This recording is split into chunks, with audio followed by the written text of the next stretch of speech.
سب سے پہلی بات یہ کہ زندگی کی سب سے بڑی حقیقت موت ہے.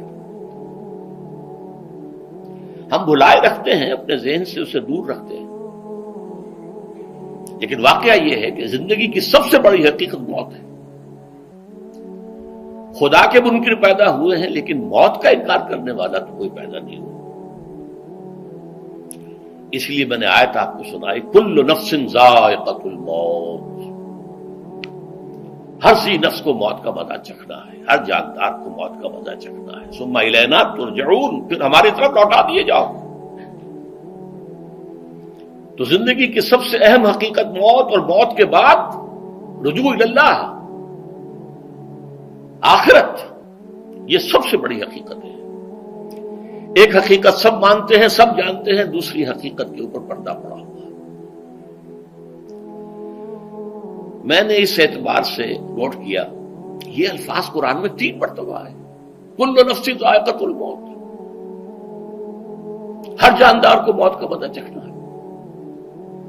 انبیاء اس سے مستثنا نہیں رہے، رسول اس سے مستثنا نہیں رہے، اولیاء اللہ مستثنا نہیں رہے. وقتی طور پر استثناء حضرت عیسیٰ کا ہے کہ ابھی وہ زندہ ہیں، لیکن عیسیٰ یاتی علیہ الموت، حضور نے فرمایا عیسیٰ پر بھی موت آئے گی.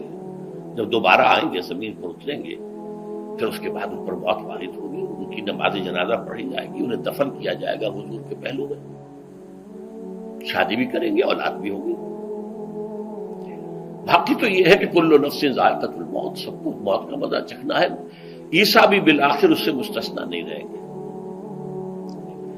بلکہ قرآن میں ایک جگہ کہا گیا ہے أَفَإِن مِتَّ فَهُمُ الْخَالِدُونَ، کیا ہے نبی، اگر آپ کا انتقال ہو گیا تو یہ کیا ہمیشہ رہیں گے؟ کون ہے دنیا میں جو ہمیشہ رہے؟ انتقال تو ہونا، آپ کا بھی ہونا ہے. إِنَّكَ مَيِّتٌ وَإِنَّهُمْ لَمَيِّتُونَ. یہ تو مختصر ترین الفاظ تھے. اس سے آگے بڑھیے، سورہ انبیاء میں فرمایا كُلُّ نَفْسٍ ذَائِقَةُ الْمَوْتِ وَنَبْلُوكُمْ بِالشَّرِّ وَالْخَيْرِ فِتْنَةً وَإِلَيْنَا تُرْجَعُونَ. ہر جاندار کو موت کا مزہ چکھنا ہے، اور اس سے پہلے پہلے ہم تمہیں آزماتے رہیں گے، خیر کے ذریعے بھی، بھلائی دے کر، صحت دے کر، دولت دے کر، اولاد دے کر، شہرت دے کر، اور برائی کے ذریعے سے بھی، تنگ دستی دے کر، بے عزتی دے کر، اہانت دے کر، ذلت دے کر. وَإِلَيْنَا تُرْجَعُونَ، اور پھر ہماری طرف لوٹائے جاؤ گے. یہ وہ دوسری حقیقت جو میں نے کہا کہ جس پر پردہ پڑا ہوا ہے، بہت بڑا پردہ ہے.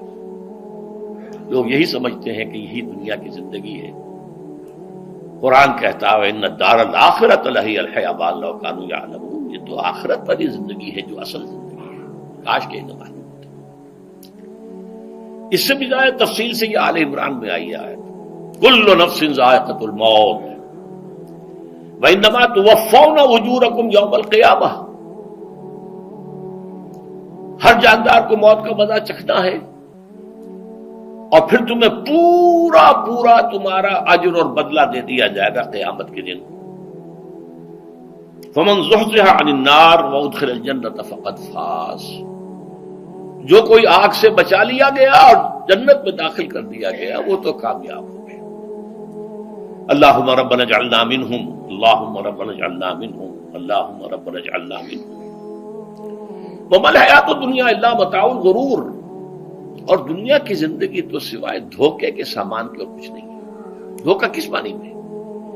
یہ تمہیں اصل زندگی سے غافل کر دیتی ہے. تم کہیں سفر پر جا رہے تھے، تمہارا کہیں گھر تھا، تمہیں واپس آنا تھا، تم راستے ہی میں کسی دلچسپی میں ایسے مگن ہوئے کہ گھر بار سب بھول گئے.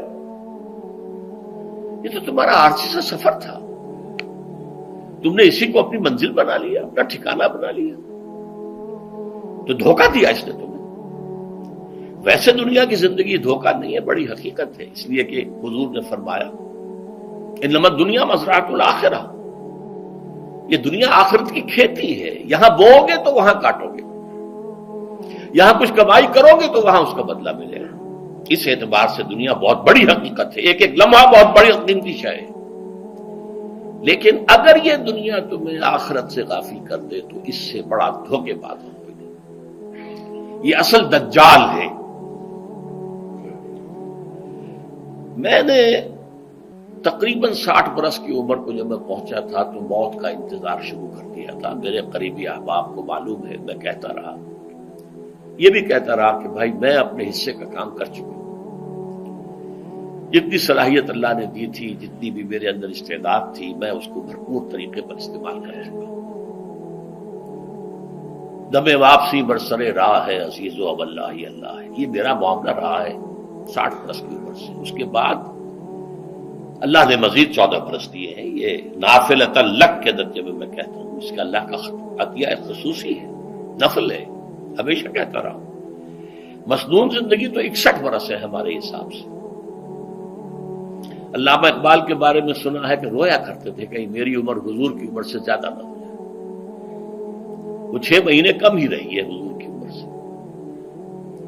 جو حضور کی عمر تھی وہی حضرت ابو بکر کی، وہی حضرت عمر کی، وہی حضرت علی کی. ہاں حضرت عثمان 82 برس کے ہوئے ماشاءاللہ. پھر یہاں کے مجددین میں سے وہی عمر حضرت شیخ احمد سرہندی کی، وہی شاہ ولی اللہ دہلوی کی. ہاں شیخ عبدالحق محدث دہلوی رحمۃ اللہ علیہ 82 برس کی عمر. لیکن یہ میں کہا کرتا تھا مسنون عمر تو 61 برس ہے. جسے ہم 63 کہتے ہیں وہ اصل میں ہمارے حساب سے 61 بنتا ہے. وہ 63 قمری ہے، جو 9 دن کم ہے. قمری سال جو ہے وہ شمسی سال سے. بہرحال میں اس وقت سے منتظر تھا، لیکن جو بھی وقت اللہ نے دیا ہے اللہ کا شکر ہے وہ مفید کاموں میں لگا ہے. ان میں خاص طور پر میں سمجھتا ہوں کہ اللہ کا مجھ پر سب سے بڑا احسان، اور مجھے پر نہیں، بہت بڑے پیمانے پر لوگوں پر جو احسان ہوا ہے، وہ میرا 1998 کا دورہ ترجمہ قرآن ہے جو کراچی میں ہوا تھا. 1998 کے مارچ میں میرا بڑا آپریشن ہوا، دونوں گھٹنے تبدیل کیے گئے. لیکن 98 کے آخر میں، حالانکہ میں چل نہیں سکتا تھا، کراچی میں مسجد جو ہے اونچی ہے، دوسری منزل پر ہے، تو خاص ریمپ بنایا گیا جس کے ذریعے میں ویل چیئر پر مجھے لے جایا جاتا تھا. میں نے درس دیا. اس درس کی گزشتہ چند سالوں سے پوری دنیا میں جو گونج ہوئی ہے اللہ کے فضل و کرم سے، اللہ کا کوئی حکمت خداوندی اس کے ساتھ وابستہ ہے. اس میں میرے کسی کام کو دخل نہیں ہے، میری کسی کوشش کو دخل نہیں ہے. میں نے تو جو درس میں دیتا آ رہا تھا سن 85 سے دورہ ترجمہ قرآن، البتہ یہ بات ضرور ہے کہ میں نے محسوس کیا تھا کہ سن 98 کے اس درس میں دورہ ترجمہ قرآن کے مجھے خصوصی انشراح حاصل تھا. میری ساری گفتگو کا حاصل کیا ہے؟ دیکھیے، نظریاتی تحریکوں کا تعلق اشخاص سے نہیں ہوتا. ٹھیک ہے، کوئی اس کا داعی ہوتا ہے، کوئی اس کا مؤسس ہو جاتا ہے، کوئی اس کا آغاز کرنے والا ہوتا ہے، لیکن نظریاتی تحریک افراد سے وابستہ نہیں ہوتی. افراد آتے چلے جاتے ہیں اپنا اپنا حصے کا کام کر کے، جس کو جتنا مقدر ہے، جتنی اللہ تعالیٰ کی طرف سے توفیق ہے، وہ اپنا کام کرے گا، چلا جائے گا. یہ چمن یوں ہی رہے گا اور ہزاروں جانور اپنی اپنی بولیاں سب بول کر اڑ جائیں گے. مبارک ہیں وہ لوگ جنہیں قرآن کی بولی بولنا نصیب ہو جائے. وَإِنْ يَحْسَبُ أَنِّي مِنْهُمْ، مجھے گمان ہے، اللہ کا فضل ہے کہ میں ان میں سے ہوں. میں نے قرآن کی بولی بولی ہے، اور قرآن مجید کو جیسا کہ وہ ہے ایز اٹ از، اپنے کو مذمومہ خیالات، اپنے کوئی ذہن سے زائدہ نظریات کو میں نے اس میں دخل نہیں دیا، جسے انگریزی میں آپ آبجیکٹیولی کہتے ہیں. خالص معروضی طور پر قرآن کو پڑھا ہے، قرآن کو قرآن سے سمجھا ہے، یا پھر سیرت رسول سے سمجھا ہے. میں لفظ سنت کی بجائے سیرت استعمال کر رہا ہوں. قرآن مجسم حضور تھے صلی اللہ علیہ وسلم، اور حضور کی سیرت اور حیات جو ہے وہ قرآن مجید کی اصل تفسیر ہے. یہ حقیقت بھی بہت کم لوگوں کے علم ہے. وہ احادیث کا نام تو لیتے ہیں، احادیث بھی ہے، سیرت بھی تو احادیث ہی سے ہمیں ملتی ہے، لیکن میں خاص طور پر سنت یا حدیث کی بجائے سیرت کا استعمال کرتا ہوں. قرآن کی 2 سورسز ہیں، قرآن خود اور سیرت رسول صلی اللہ علیہ وسلم. بہرحال انشاءاللہ العزیز یہ کام بڑھے گا، چلے گا، یہ میں ابھی بعد میں عرض کروں گا. دوسری بات جو میں نے آیت پڑھی آپ کو، وَمَن نُعَمِّرْهُ نُنَكِّسُ فِي الْخَلْقِ أَفَلَا يَعْقِلُونَ، بہت بڑی حقیقت زندگی کی یہ بھی ہے جس کی ہم عمر زیادہ کر دیتے ہیں اس کی خلقی صلاحیتوں میں کمی کر دیتے ہیں. موٹی بات ہے، بڑھاپا آئے گا، ہمیشہ کی مانی ہوئی بات ہے. اگرچہ جوانی میں آدمی بڑھاپے کا تصور نہیں کرتا، لیکن بڑھاپا آنا ہے، یہ بھی ایک حقیقت ہے موت کی طرح. غالب نے کہا تھا مزمحل ہو گئے قوائے غالب، اب عناصر میں اعتدال کہاں. ایک صاحب نے مجھے شعر سنایا تھا، ابراہیم صاحب سے، ٹونک کے رہنے والے. ذوق پیری بڑھ گیا، جوش جوانی گھٹ گیا، اب عصا بنوائیے نخلے تمنا کاٹ کر. یہ تمنائیں جو ہیں طول العمر، انہیں کاٹو. اب گئی جوانی، امنگوں والا دور گیا. اور یہ جو تمناؤں کا پودا ہے، اس میں سے لکڑی لے کر عصائے پیری بنوا لیجیے. اب بڑھاپے کے لیے ایک عصا درکار ہے. بڑا پیارا شعر ہے. ذوف پیری بڑھ گیا، جوش جوانی گھٹ گیا، اب عصا بنوائیے نخل تمنا کاٹ کر.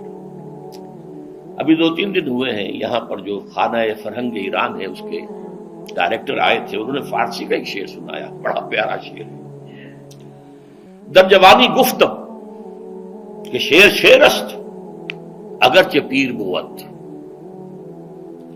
جوانی میں میں یہ کہا کرتا تھا کہ شعر تو شعر ہی ہوتا ہے، چاہے بوڑھا ہو جائے، بوڑھے ہونے سے اس میں کیا فرق واقع ہو جائے.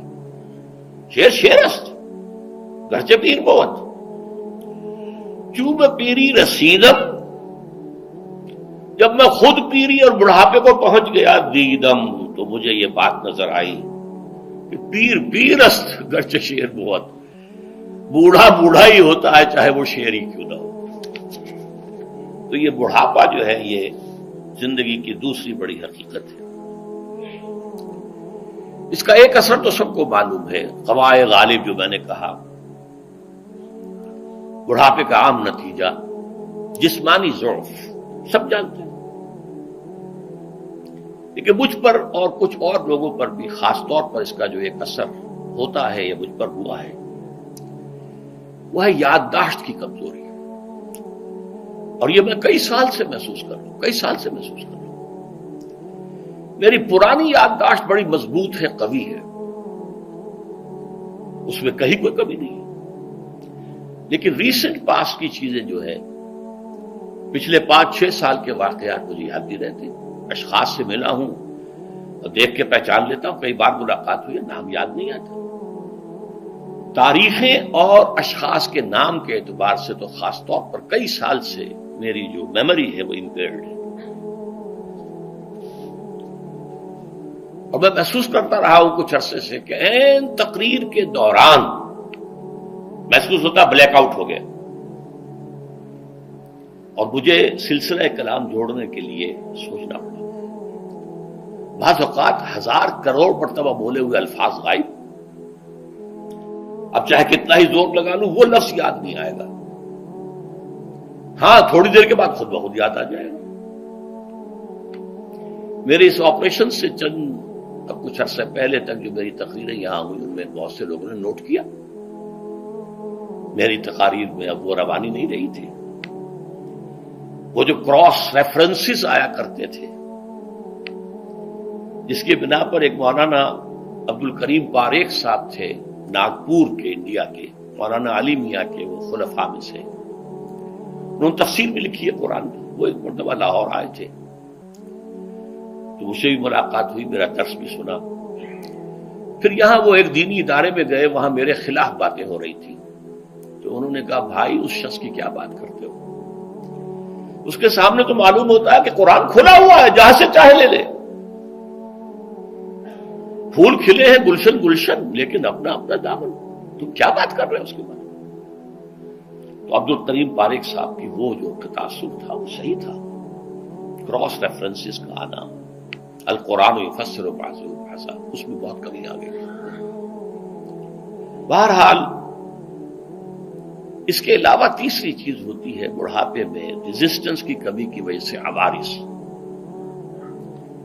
بلڈ پریشر کا میں مریض ہوں اور کوئی 25 برس سے ہوں، شوگر کا میں مریض ہوں اور کوئی 5 برس سے ہوں. ایک خاص برس جو مجھ پر آیا ہے آج سے 4 سال پہلے، اس کی ایک تاریخ ہے۔ یہ جو امراض دماغی کے ماہرین ہیں یہ کہتے ہیں کہ ایک مرض ہے بائی پولر ڈپریشن۔ انسان میں کبھی تو انشراح ہوتا ہے، ایکٹیویٹی ہوتی ہے، سوچتا ہے اور ایکٹیو کرنے کے لیے، گفتگو کے لیے، بھاگ دوڑ کے لیے طبیعت میں آبادی ہوتی ہے۔ کبھی وہ بجھ سا جاتا ہے، کبھی وہ حرکت کرنے کو جی نہیں چاہتا، پڑا رہے کسی کونے میں، سو جائے۔ تو یہ بائی پولر معاملہ کہلاتا ہے، یہ ویو چلتی ہے۔ اچھا، یہ ہے ہر انسان میں، جسے ہم عام طور پر کہتے ہیں موڈ آف ہے بھائی میرا، مجھ سے باتیں کرو۔ تو یہ موڈ کا آف ہو جانا، آن ہو جانا، یہ عام آدمی بھی ہوتا ہے۔ لیکن جو